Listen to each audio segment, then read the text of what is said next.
Hey everyone, welcome to the voboss podcast. I'm your host, Ann Ganguza, and I am here with Tom Dheere for the Real Boss series. Hey Tom, how are you? Hello, Ann. How are you doing? Tom, I am a little under the weather today. Yeah, I can hear that. Yeah, and I'm so attuned to how I sound in the booth, and I'm a little bit nasal. And if I'm not 100%, I can't record, Tom. So perfect time to talk to the bosses about what do you do when you can't record auditions or you can't record for your clients. I mean, there's lots of stuff you can do, I think, to move your business ahead. So let's discuss. Okay. Well, there's a number of things that you want to keep in mind first, which is how you sound in your head doesn't necessarily sound like what you sound like when you listen to the playback on your audio. But you noticed, Tom. Oh, so no, I did. Sounded No, I did notice. Not it's a like little. myself. It's a stitch right? off. And but even also a stitch off, I can't do because you can hear the little bit of that. Well, we've also known each other for years. We talk all the time, so you'd be able to pick up if I wasn't feeling well either. So being in tune with your body and all that stuff, and then reconciling that with the reality of what do you sound like from on the outside, because in your skull, there's all these resonating chambers, in your skull, in your turbinates, and what you hear when you talk doesn't sound like what other people hear who are outside of those resonating chambers. So you got to give yourself a little bit of latitude and grace on that you have to have a benchmark, I think. And Tom, that's so interesting that you bring that up, because it's kind of when we talk about when people record and then they listen back and they say, ew, I don't like that, and then they re-record 100 times over. It's because what they hear is not what other people hear. And so you have to be familiar enough and know yourself enough so that you can create a benchmark for when your voice is, sounding pristine, and also when you're acting, and you're not sounding like you're reading something or sounding, kind of fake. And so, that ear takes a lot of time to develop. But I will definitely tell you that, I can tell that my voice is not at its best right now. And so that is one of those things that there are so many things that we can do, probably all the things that you guys don't necessarily want to do, but they're all the things that really help us to move forward and market our businesses. Right. So I always recommend the first thing you do is find out what projects you have due, what are the deadlines, and what's the dynamic of the relationship with each of those clients. I mean, we all try to get our projects done as quickly as possible, so we meet our deadline, the old under-promise, over-deliver thing, and that also just gives you that much more time to do other things and that much more quality of headspace to be like, oh, good, I did that. Now I can look at the next project or audition or whatever. So also you want to look at the genre of voiceover that you're doing. Like, for example, a 15-second commercial takes 15 seconds to record. You're doing multiple takes. So in short form stuff like that, where you can just record the whole thing over, and if there's a retake of a change of a sentence or a word, you can just do the whole thing over again because it takes so little time. Exactly. If it's something long form like an e-learning module or an audio book, it's not good if you sound different within a chapter or within a module. Yeah. Sounding a stitch different from module to module or from chapter to chapter in an audiobook isn't the worst thing in the world. It's obviously not ideal, but you can get away with that. But what you want to do is check your lines of communication with your clients. Now, the second you get a sniffle, you don't send a newsletter to everybody. But I got a job. I got a job this week, and I had to send an email right away and say, look, I am fighting this cold and I'm very nasal right now. Can the client wait, a couple of days? And, guys, bosses out there, people are very understanding. We're all human. There is this, wretched thing that's going around, this cold. And so I think most people are understanding if they can be, and especially if you've got clients who, depend on you and know you and have worked with you before. It's not gonna, I don't think it's gonna kill your career if you tell them that you have a sniffle. Yeah, there's only a handful of genres where the deadlines are so tight and so important, like promo, for example. Commercials have a little more latitude because once you record the audio, they still have to either drop it into the existing video or animation, or they still need to create the video or animation that your voiceover will get applied to. So sometimes there's like weeks, because at worst they can take your takes and drop them in there, or they can use a scratch, or you can say, okay, this is a scratch track. This is me with a cold. Next week when I feel better. If you're looking for that raspy, sexy voice, I've got it right now. I'm happy to record that for you. There's also that too, but you got to be careful about that because if you sound like that in the audition and you book it and then you feel better and then you have to record it, you may not sound the same either. Exactly. So be aware of deadlines and genres and stuff like that. But there may come points where you actually just need to suck it up because you just have to do it. So that's the thing, Tom. I mean, we are human. I mean, sometimes we get sick. And the first thing I do when I get sick, I immediately, like if I can, I immediately take off. I immediately just book out and I talk to my clients if I have any outstanding jobs and I let them know what's happening. And then ultimately I'm like in bed. I'm trying to make sure that I can get over this as soon as possible. I don't try to tough it out. I mean, back in the day, I don't know, I used to try to tough it out and, oh no, I can handle this. But in reality, because our vocal instrument is such an intrinsic part of who we are and our product, I am bent on, getting healthy as soon as possible. So I'm like taking all the meds, I'm going to bed, I'm getting my rest, and I am not pushing myself so that I can get healthy quicker so that I can start working again. Right. And let's talk about things you can do. Rest is number one. Yes. Vocal rest as well as bed rest. Hydration.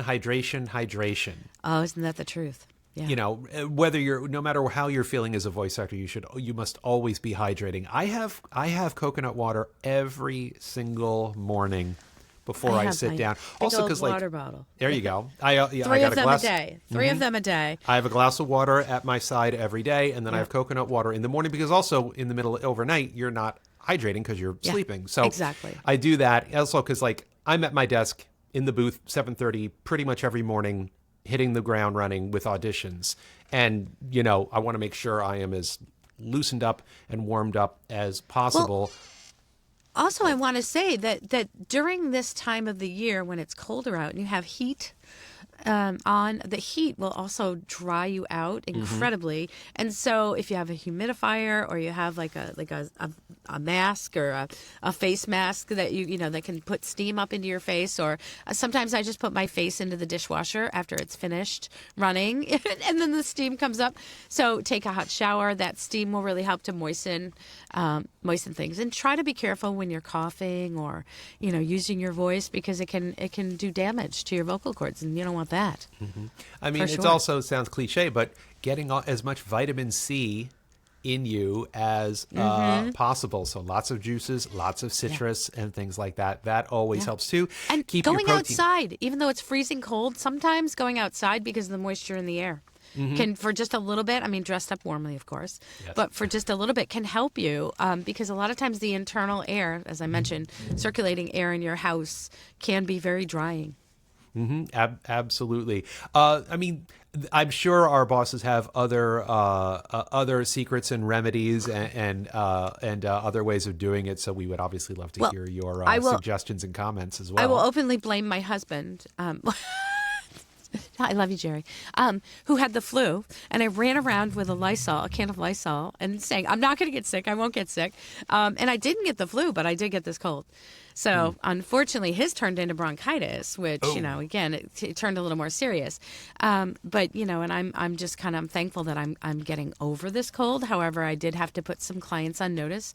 And then I started thinking about all the other things that needed to be done, right, for my business so that I could continue as I was feeling better, right? And I couldn't rest 24 hours a day. But I had some time that I could go attend to some marketing skills, attend to some organization skills on my desktop, attend to some courses that I'm in the middle of taking, and workshops and practicing. And so there's a lot of things, guys, that you can do when you are not feeling well to still continue to move your business forward.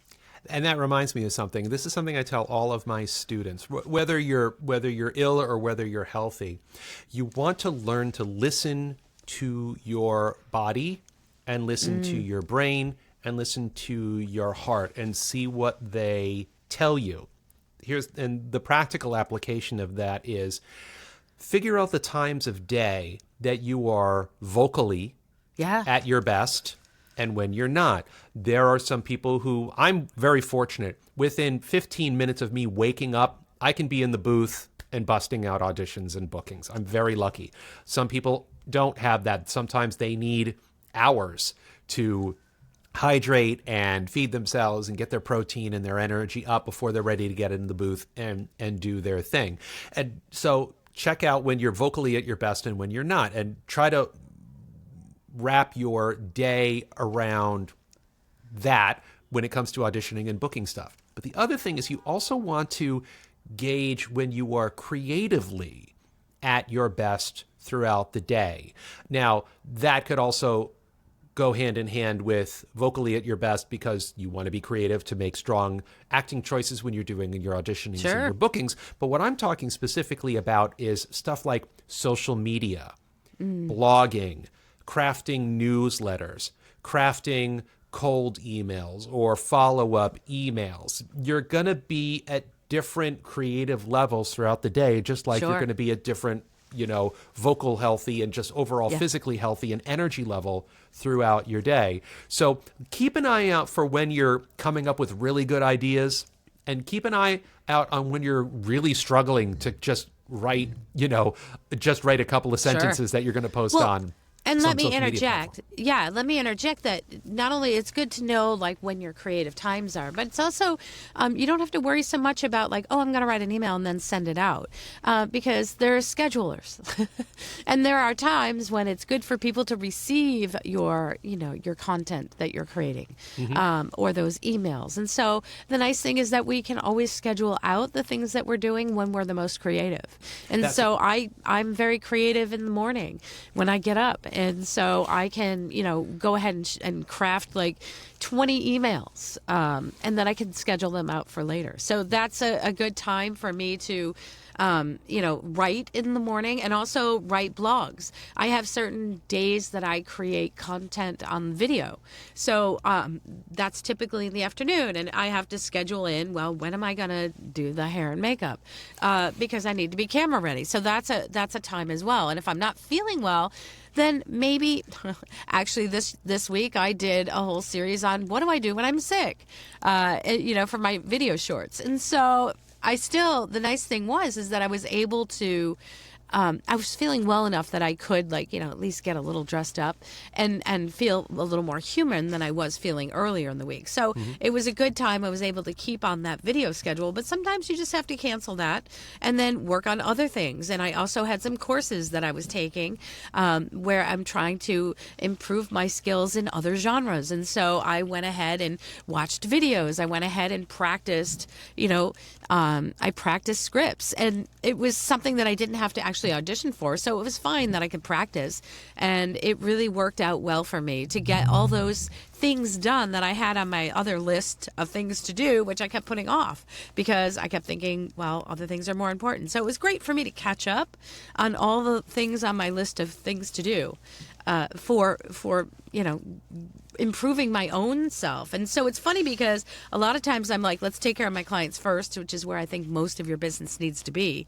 But then also self-improvement, right? Self-improvement, watching those videos, watching those workouts, learning from other people, joining other groups and mastermind groups and that sort of thing, which are the things that I usually myself, because I'm so busy doing all my other things, I tend to put aside. So I was able to really address all those things on my list, which was really wonderful. Actually, I'm so glad you said that because that complements perfectly with what I said. So find out when you're vocally at your best. find out when you are creatively at your best, Yeah. and then find out when you are neither vocally nor creatively at your best. And those are the times when you balance your checkbook, pay your bills. Yes, exactly. Generate and reconcile your invoices, do the required and, not so much fun, but extremely important administrative, clerical things to do. Yeah. And also, that's also the times, exactly what you were just talking about, is the self-improvement times to watch videos or learn, practice copy, but without having to worry about what you sound like. In a finished output. It's more about what's my intent, what are my choices, maybe play back to it and listen to the intent and the choices and the emotional arc of whatever without actually necessarily keep taking stock in the vocal quality because you're not vocally at your best at that given time. And also, too, what's cool is that creative refresh. I always talk about, I like to watch good movies. I like to watch good movies because it gives me inspiration and motivation. And a lot of times that helps me with my career. It helps me with my voiceover. So if I'm really feeling, kind of bad, I can sit on the couch with a blanket and watch Netflix and watch a good movie and be creatively inspired. No, that's a really good point. And, bosses, remember, we are actors. We are performers. Yeah. We need to see what other actors and performers are doing and how they're doing it, because we all know casting trends change all the time, but so do performance trends change over time. And watching what the, one of the top Netflix ranked shows are, like last night we watched American Primeval, which is some pretty crazy Old West stuff, but there's some just top-notch acting from actors I've never even heard of before. But to be able to take that in and listen to their nuance and their subtlety, or when they're being huge and melodramatic, and is it part of the character, right? Yeah, I watched Amelia Perez. And so, which was a really great movie, by the way. And it was it shocked me and surprised me. It was great. It really was a good movie. And then I watched, oh my gosh, now I'm trying to remember the name of it, but it was the series with, oh my goodness, Sophia, oh my God, what is the name of it? Now I'm going to have to Tom, I'm going to have to Google it. But anyways, I started that series because I'd heard a lot of things about how great it was. And it was really nice because it got me inspired in terms of seeing the world in a different way and listening to actors, do their thing and really become inspired by that. Yeah, and you should, bosses, take notes. Have a notepad or have your phone or tablet or laptop with you if you're in that, okay, I'm not feeling too well, I can't really do any auditions right now, I'm caught up on my invoicing, let's do a little character study. Let's do a little, acting genre study. And, if you're in anime, if you want to get into anime, it's a great excuse to watch the latest anime show, absolutely. which you may be watching anyway. But the pair of eyes and ears that you have change when you are, absolutely. So, it was Griselda, by the way. Griselda, I just looked okay. Yeah, Griselda. Yeah, a really good series. Yeah. So you have wonderful. this one set of eyes and ears on when you're watching or listening to something to enjoy it, and then you have a different set of eyes and ears when you are listening or watching something to learn from it. Absolutely. So, watch that. Watch that classic Akira movie or Ninja Scroll or something like that, classic anime, but don't do it just to be entertained by it. Listen to the acting choices and how do the acting choices affect the animation, and how do the animation affect the acting choices, and vice versa. You can learn a lot if you are, because you a lot of people come into voiceover because they're a fan of the genres that they want to be in, cartoons or video games or whatnot. But it's also critical that you are a student of the industry and the genres as well, and that requires a different discipline when you're taking in that kind of stuff. So if you are feeling under the weather, put your school cap on and pull up at your school desk and learn and take notes as if you were going to be taking a quiz. And here's old school. Watch commercials. If that's the genre you want to work in, watch commercials. Don't fast forward. And, I've said that multiple times, especially current commercials, because then you're going to really be aware of the current trends, what's happening, what's out there. And especially, now in a in the new year, right, we have a change, obviously, in our administration, and so there's going to be maybe trends and changes that will happen in advertising and in commercials and in the genres that we're going to be working. So really keep your eyes and your ears peeled out for that. Do some research. Do some Google on companies and look at how they're advertising to people. That can be a really great education when you're not feeling well. Yeah. There's a difference between a commercial that you see on TV and what you hear on the radio and what you see in streaming Digital, and what you hear in between podcast episodes and Pandora and Spotify.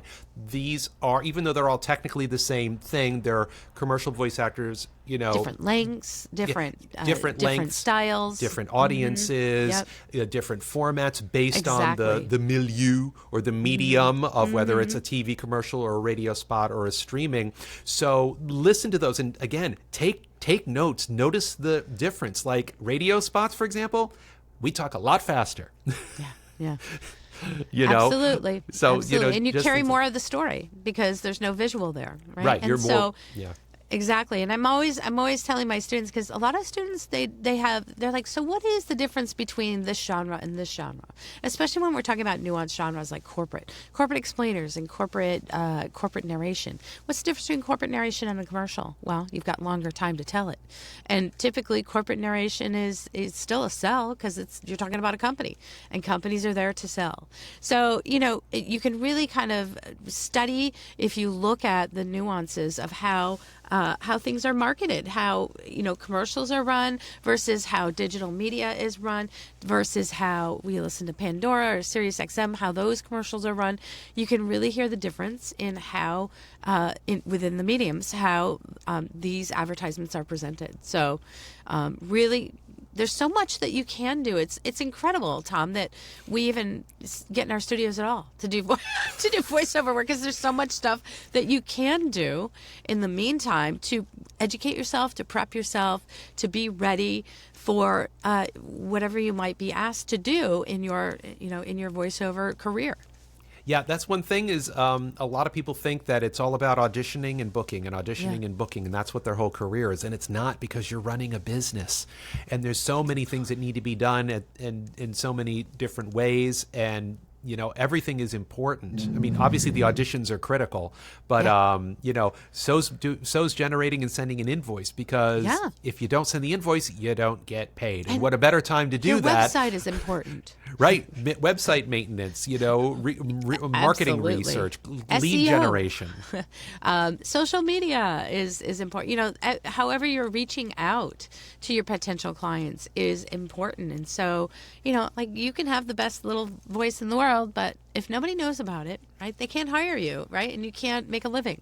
And so really understanding what are the other aspects of this business that you need to have in place so that you can make a living and you can pay the mortgage. I mean, gosh, it's the end of the month.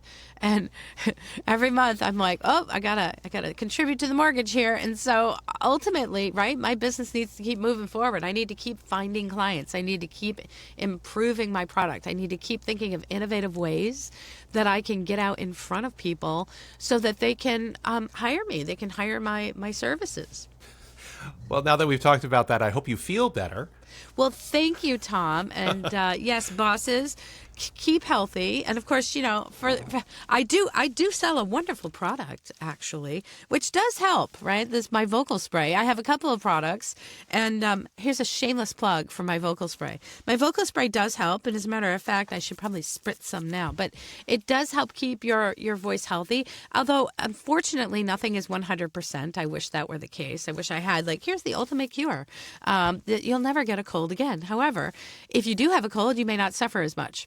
So that's also can be found at anneganguza.com. And of course, just, being sensible and taking good care of yourself and knowing that, especially because our products are a part of us and a part of our body. I mean, that just makes it so much more prudent that you take care of yourself and that you are doing everything in your power to be healthy. All right, bosses, I'm going to give a great big shout out to our sponsor, IPDTL. You too can connect and network like bosses like Tom and myself, real bosses. And you can find out more at IPDTL.com. You guys have an amazing week, and we will see you next week. Bye.